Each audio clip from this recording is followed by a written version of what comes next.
L'invité du jour. C'est l'un des tout gros événements de ce début d'été en Suisse romande. Le Ladies Open Lausanne du 9 au 17 juillet, tournoi de tennis du circuit mondial WTA. C'est le circuit féminin. Le plateau est particulièrement relevé cette année. Il est aussi en studio, particulièrement relevé ce matin. L'un ou l'une d'entre nous autour de cette table a déjà été numéro 9 mondial de tennis au moins une fois dans sa vie.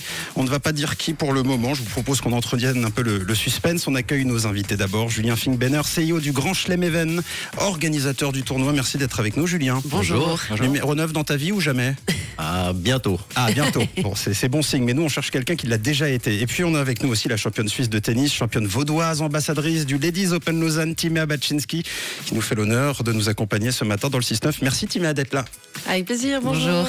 Alors première question, on va briser la glace tout de suite. Qui autour de cette table a déjà été une fois dans sa vie numéro 9 mondial? Pas moi. Tom, non? Non, parce que pas moi. tu touches quand même. Non. Non. Personne? Bon, Non. j'ai dû me tromper. Timéa, jamais? Oui. Oh, quelle humilité. C'est à ça. Et vous savez quoi? C'est à ça qu'on reconnaît les grands champions. Les grands champions sont humbles. Dans 15 jours, ça fera un an pile que tu as raccroché les raquettes. Timéa, après 18 ans sur le circuit professionnel, on a l'impression que ça a duré 40 ans parce qu'on t'a connu très jeune sur les cours. Tu es resté très longtemps. Plusieurs très belles performances, évidemment. 2 demi-finales à Roland-Garros, perdues contre les futures gagnantes d'ailleurs du tournoi. Serena Williams et puis un peu plus tard Jelena Ostapenko. C'était en 2017. Un parcours d'anthologie, un quart de finale à Wimbledon, 4 titres en simple, une médaille olympique d'argent en double à Rio. Maintenant que tu as pris du recul, Timéa, quel regard nouveau tu portes sur ton immense carrière? Est-ce que toi tu la juges immense? Est-ce qu'elle a été à la hauteur de tes espérances? Et puis de manière générale, ce que tu as accompli, ton parcours? Alors, j'aurais jamais pensé aller aussi haut. Je pense que, à l'époque, je pensais que c'était que pour les autres. C'était en tout cas pas pour moi. Ouais. Et c'est vrai que maintenant que ça a déjà été arrivé depuis quelques années, je me dis c'est quand même assez cool. C'est génial. Et puis finalement, le plus important pour moi là-dedans, c'est que des personnes m'ont suivi, ont vibré avec moi. Ça veut dire que j'ai pu réussir à partager des émotions.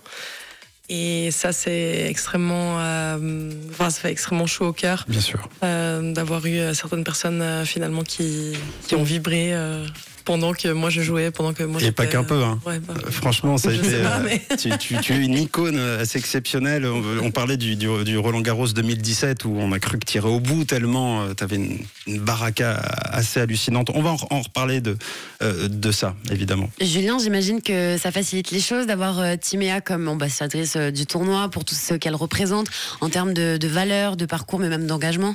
C'est une fierté, c'est un honneur. Et puis, la raison que le tournoi se déroule à Lausanne ou qu'il y a un tournoi WTA, c'est aussi grâce à Timéa, parce que quand on a eu la possibilité de devenir organisateur de ce tournoi en 2016, la première personne qu'on a appelée, c'est Timéa. Puis elle a dit, je ferai partie de l'aventure. Elle était dans le top 10 mondial. Et puis, c'était la plus belle ambassadrice qu'on pouvait avoir. Alors Merci justement, beaucoup, Julien. on parlait du tournoi, tu en parlais, Julien. Le plateau cette année est particulièrement relevé. Quelques grands noms du tennis mondial y figurent. Évidemment, Belinda Bencic, l'américaine Danielle Collins, Camila Giorgi. C'est du haut niveau?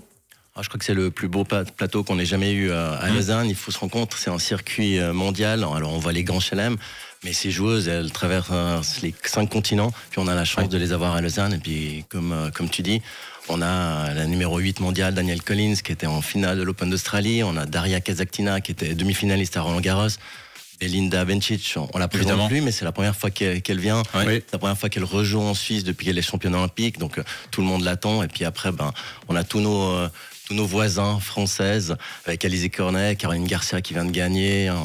On a du beau monde vraiment cette année. Il faut aussi juste quand même dire que la semaine directe après Wimbledon, c'est pas facile d'avoir des joueuses qui s'inscrivent à un tournoi, surtout qui se jouent sur terre battue. Donc ça veut dire qu'elles sont déjà venues à Lausanne pour jouer le tournoi et puis elles ont adoré, soit elles se disent c'est un endroit hyper chouette à découvrir parce que c'est vraiment c'est hyper rare que Bien sûr. juste après un grand chelem, il y ait autant de grands noms qui s'inscrivent. Justement, tu as dit l'endroit. Ouais, la transition est parfaite. Merci beaucoup, Timéa, parce que du coup, pour faire un beau tournoi, il faut un bel endroit, un beau cadre. C'est le cas justement au tennis club Stade Lausanne, au bord du lac à Vidi. Vous nous décrivez un peu l'endroit, le cadre dans lequel les joueuses vont évoluer? crois que je vais laisser parler de Timéa parce qu'elle a vécu toute son enfance là-bas. Au plus près. Elle continue de passer pas mal d'années. Je continue parce que j'enseigne actuellement là-bas. Alors, c'est un club qui a 19 terrains de tennis. Il y a aussi un padel, mais c'est extrêmement convivial. On n'entend absolument pas la route. On a l'impression qu'on est dans un oasis. Dans une bulle. Et puis... en plus de ça, le restaurant est absolument fabuleux. Si jamais, moi ça m'arrange les midis, les soirs, si jamais je finis trop tard. Non, mais pour dire, pour les jeux, c'est vrai que... on voyagé à travers le monde pendant 18 ans et encore plus. J'ai jamais vu un club qui était aussi spectaculaire par rapport au décor. Et puis, c'est vrai qu'on peut prendre juste nos affaires pour nous baigner parce qu'on est à 2 minutes du lac. Oui, c'est ça. Et ça, c'est vraiment chouette. Sur le changement de côté, c'est... Non, peut-être pas. Hein. Pas il n'y a pas assez de temps. Ouais. on aurait des points de pénalité. Et pour assister au tournoi, il faut réserver. C'est quoi le plus simple ? Il faut aller sur le site internet Ladies Open lausanne.ch et il y a la billetterie couverte et puis on a vraiment des prix hyper attractifs pour famille, enfants. Vraiment, on a envie que ce soit la fête du tennis, que le maximum de personnes découvrent le tennis féminin. Et donc, vous êtes tous bienvenus dès le 10 juillet. Oui, c'est ça. Officiellement, la date officielle, c'est du 9 au 17 juillet. Effectivement, c'était au début le 9, mais vous savez, il y a un petit tour de France à vélo qui arrive le 9. Donc, on pourra plus accéder au stade Lausanne. Donc on a décalé d'un jour le départ pour être sûr que les joueuses soient sur le terrain. Elles iront à la plage. C'est vrai que, oui, c'est ça. L'été va être sacrément sportif chez nous en Suisse romande et encore plus du côté de Lausanne. Et évidemment, donc à partir du 10 jusqu'au 17 juillet, les regards vont faire gauche-droite. Justement, Julien, tiens, en parlant du tournoi, de la logistique, ça représente quoi on veut pas de chiffres précis, mais grosso modo, le matériel, le personnel, les bénévoles, l'organisation d'un tournoi de haut niveau tel que le sera le Ladies Open, ça doit être assez énorme, une usine à gaz peut-être. Ah ouais, c'est vraiment une année de travail, on a un budget de plusieurs millions, on a environ 200 personnes qui seront là, présents pendant la semaine pour assurer la logistique, que ce soit les ramasseurs de balles sur le terrain, les juges de ligne, tout le staff d'accueil, etc. Donc un gros tournoi, quoi. Et économiquement, c'est aussi un impact très positif, j'imagine, pour vous, mais surtout pour la ville de Lausanne, pour ce qui se passe autour, les hôtels, les restaurants. Évidemment, c'est surtout aussi pour la notoriété de la ville. Lausanne, capitale olympique, doit rayonner à travers le sport. Avec le Tour de France après, en plus tu le disais, c'est exceptionnel. Exactement. Donc voilà, c'est la politique de la ville, du canton. Ils nous soutiennent et on les remercie pour ça. Et c'est exceptionnel. Je dis, on est le seul tournoi en Suisse, WTA. Donc il faut imaginer aussi la chance qu'on a.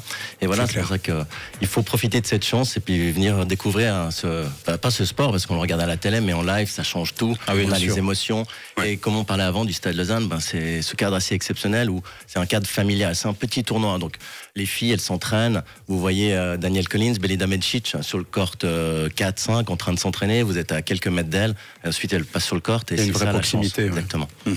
Alors Timéa, tu es donc ambassadrice du tournoi cette année et tout au long de l'année, tu es aussi très engagée dans la pratique du sport féminin. Tu nous racontes un peu pourquoi cet engagement te tient à cœur ? C'est tout simplement parce que quand j'ai arrêté ma carrière, je me suis posé la question, est-ce que je vais rester dans le tennis ou pas ? Je me suis dit, ça serait juste trop bête de laisser, de mettre tout ce que j'ai pu apprendre ces dernières années juste à la poubelle pour passer dans un domaine complètement différent. Et aussi, c'est le partage, finalement. Parce que quand on acquiert une expérience que j'ai pu, comme j'ai pu l'acquérir, finalement, c'est durant des longues années, finalement. Et ça serait, comme je disais juste avant, ce serait trop bête, en fait, de mettre juste tout ça à la poubelle. Donc, je préfère... partager tout ça au bénéfice des futures meilleures joueuses de la région, j'espère. Oui, mais tu es une ambassadrice et tu tapes un peu du poing sur la table. Il y a un certain engagement. Tu pointais du doigt, par exemple, le manque de soutien du sport féminin, notamment les financements. C'est hallucinant. Ça doit être 10% pour les filles et 90% pour les hommes, grosso modo. Ça, c'est un truc qui doit te scandaliser parce que toi, si tu es championne, en tout cas, c'est quasiment que grâce à vous ou des petits comités comparé au monde masculin, par exemple. Ça te touche. Bah, c'est clair que ça m'a énormément touchée, en tout cas ces dernières années, durant toute ma carrière même, parce que ça fait peu qu'en Grand Chelem on a exactement les mêmes prize money, mais par contre pour les tournois féminins organisés à travers le monde, il y en a beaucoup moins que des hommes. Et puis les prize money sont complètement différents. Donc les gens ils disent oui, mais le tennis ne vous plaignez pas, enfin les joueuses de tennis ne vous plaignez pas parce que vous gagnez exactement la même chose chez les femmes que chez les hommes. Non, c'est uniquement au Grand Chelem. Puis le reste du temps, c'est pas du tout ça. Donc ça fait que l'argent est beaucoup mieux réparti chez les hommes. Et puis un homme qui est peut-être 200e mondial actuellement, il peut vivre du tennis, ce qui est déjà génial parce qu'avant c'était pas le cas. Mais chez les femmes, c'est plus difficile, plus laborieux. Beaucoup plus difficile, ouais. Et notamment les certaines lignes qui bougent quand même, malgré tout, c'est encourageant, même si c'est jamais suffisant. On a vu par exemple pas mal de fédérations sportives, football notamment, d'autres sports également, annoncer l'égalité totale des primes entre les hommes et les femmes. J'imagine que grâce à tes combats, ça bouge, mais on n'est pas encore arrivé au bout, quoi. Ah, même pas au foot. Au foot, c'est uniquement par rapport à l'équipe nationale. Ouais, c'est ça. En tout cas en c'est Suisse. des petites sommes donc, et tout. De nouveau, c'est le même acabit, par exemple, que chez nous par rapport au Grand Chelem. Et ça serait quand même extrêmement chouette que dans tous les sports, ce soit comme ça. Et encore, là, on parle du tennis, du foot, c'est des sports extrêmement populaires. Il y a tout plein d'autres sports où il faudrait, du coup, que les fédérations elles fassent un effort par rapport à ça, quoi. Donc je sais pas si c'est avec mon combat ou quoi que ce soit par rapport à ça, mais en tout cas mettre sa main à la pâte, ça peut peut-être aider. Et puis j'espère que ça aura un impact dans quelques années. Julien, ça vous tenait à cœur aussi d'organiser un tel événement avec les filles en élément central, surtout parce que généralement on met du mixte, on a peur de se mouiller, on a l'impression que ça va peut-être mieux aujourd'hui, mais on a l'impression que on prenait bénéfice-risque et finalement personne n'osait vraiment. Là, ce sont que des femmes qui sont à l'honneur et dans un format qui lui est aussi exceptionnel que n'importe quel sexe finalement. Exactement. Ben voilà, nous on a la chance d'organiser le tournoi ATP de Gstaad depuis 17 ans et quand on a eu l'opportunité d'organiser le tournoi féminin, on n'a pas hésité une seconde. Ben voilà, c'est pas qu'une cause politique, c'est une vraie envie. Il y a ces femmes qui se dépassent, c'est des sportifs professionnels. Et je redis, chaque fois que vous venez et vous les découvrez sur le court, vous êtes impressionné par la qualité du jeu. C'est même pas un débat qu'on devrait avoir aujourd'hui. Non, bien sûr. Donc voilà, donc nous on prône ça, on les met en avant et puis on est content de leur offrir une scène pour qu'elles puissent s'exprimer, en tout cas à Lausanne, et que tout le monde découvre ça. Bon. Et surtout, quand ils ont commencé à organiser le tournoi, d'abord c'était à Gstaad, mais historiquement parlant, je veux dire, c'était dans les mœurs, c'était que pour les hommes. Mais finalement, cette année-là, quand ils l'ont organisé en 2016, donc on était quand même plus de 6 joueuses suisses dans le top 100. Ouais. Genre pour un petit pays comme ça, en 2016, on était 6. Ouais, le ratio est impressionnant. Quand même extraordinaire. Certes, il y a toujours Stanislas Wawrinka ainsi que Roger Federer qui ont toujours été dans le top chez les hommes, mais par contre chez les femmes, certes, on n'était peut-être pas numéro 1 ou 2, mais il y avait du monde, top 5, mais il y avait du monde quand même. Avant de se quitter, un petit quiz très simple, question courte, réponse courte. Si tu n'avais pas fait de tennis, Timéa, tu aurais été championne de quoi, tu penses ? Je pense pas que j'aurais été championne, mais je pense que j'aurais été dans tout ce qui est hôtellerie-restauration. Pas de sport ? En cuisine, ou peut-être prof de sport aussi. Ouais. Il y avait pas. En fait, ma question c'était est-ce que tu avais un deuxième sport dans lequel tu éventuellement excelles ? Non, pas spécialement, mais je sais pas si le backgammon c'est considéré comme un sport. Ah ouais, pas mal. Ton opiniâtreté liée à la pratique du backgammon, faut s'accrocher quand même. Qu'est-ce qui te manque le plus dans ta vie de joueuse professionnelle et ce qui te manque le moins ? Alors, c'est assez chouette à dire, il y a absolument rien qui me manque. Ok. Et puis où je suis la plus contente, c'est pas devoir faire les valises tous les week-ends. Ah oui. Toutes les personnes pensent que finalement voyager c'est hyper chouette, mais quand tu voyages pour voir l'hôtel, le site du tournoi, et puis les aéroports, et puis les restaurants autour de l'hôtel, c'est un petit peu moins glamour que d'aller vraiment pour un voyage et découvrir le pays. Ouais, c'est l'envers du décor. Question difficile, Timéa, ton plus grand regret de joueuse professionnelle ? Que j'ai pas pu faire le Masters parce que je me suis déchiré le ligament interne du genou gauche en fin 2015. Et c'était un peu sur certains certaines raisons aussi de la WTA c'est du coup réponse courte, je peux pas. Non, mais... je peux pas faire plus long, mais bon, voilà, c'était la fin 2015. Tu veux dire, c'est encore là un peu des fois dans ta tête, t'y penses, tu reviens. Bah, de toute façon, qu'est-ce que je peux en faire? Non, mais des fois. Ça fait 7 ans que c'est passé. Ouais. Mais c'est seulement si je réponds à la question de monsieur. C'est mon plus grand regret. Ta plus grande fierté? Que je me suis toujours dit que j'avais pas de limites et que, à mon avis, aucun être humain a des limites. Et il faut juste croire en ses rêves et puis se dire qu'on peut aller très très loin. Dans beaucoup de domaines, pas uniquement le tennis, mais dans beaucoup de domaines quand on croit en nos rêves. C'est beau. Et quelle joueuse as-tu le plus aimé affronter? Une que j'ai toujours battue. Qui? Moi, il y avait Johanna Larsson, c'est une Suédoise. J'ai perdu une seule fois, mais j'étais malade ce jour-là, mais c'est pas grave. Mais sinon, Petra Kvitova, qui a jamais réussi à me battre. Aussi, beau, ou Lesia Tsurenko, enfin il y en a quelques-unes qui ont jamais réussi, et puis même quand c'est un jour difficile pour moi, donc ouais, ces joueuses, j'aimais bien. Quand je savais que j'avais un ascendant psychologique, c'était assez cool. Dernière question, quel est ton tournoi préféré du 9 au 17 juillet? Vu qu'il n'y a pas Roland Garros à ce moment-là, c'est le Ladies Open Lausanne. On aurait pu en parler de Roland Garros, on aurait pu faire 1 heure parce que tu as aussi une histoire assez folle, on va pas pouvoir, mais je tiens quand même à dire que tu n'as jamais perdu au premier tour de Roland Garros. C'est hallucinant. Ouais, c'est assez cool. C'est-à-dire que tu avais une sorte de chance naturelle, il se passait quelque chose, il y avait une énergie. C'est pas une chance. Je suis désolée, je suis obligée d'argumenter, c'est pas une chance. C'est seulement moi, je me mettais dans un mode tunnel. Je dois passer minimum un tour, mais c'est plutôt genre, je veux gagner Roland Garros. Voilà. Ouais. Donc, ça rejoint ce que tu disais. détermination. Quand on veut, on peut, finalement, si on s'en donne les moyens. Et beaucoup de travail et de l'intégrité, évidemment. Rendez-vous du 9 ou du 10 plutôt, désormais, du 10 au 17 juillet au Tennis Club Stade de Lausanne pour le Ladies Open Lausanne, tournoi 250 WTA. Conseil d'amis, allez-y.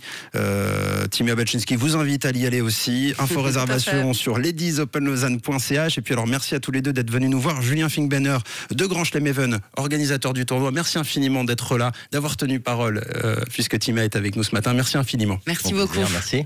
Et puis Timea, belle continuation et puis plein de beaux challenges pour la suite, peut-être un peu de coaching aussi, alors, si j'ai bien compris. J'entraîne actuellement au Stade Lausanne, au même club où aura lieu le Ladies Open Lausanne. Et puis, que ce soit pour les plus jeunes, l'élite, et ainsi que les plus âgés. Je fais pas de sélection par rapport à ça, mais contactez le club si vous souhaitez. Mais c'est vraiment chouette. J'adore le métier que je fais actuellement et je me réjouis en tout cas des années futures. Et Timea est aussi solaire en vrai que sur les cours à l'époque, les commentateurs aimaient le dire aussi. Tu as une énergie assez débordante. C'est peut-être aussi ce qui t'a bien aidé durant ta carrière. Merci à tous les deux d'être passés nous voir. Merci infiniment. Merci beaucoup. Merci à bientôt. Beaucoup.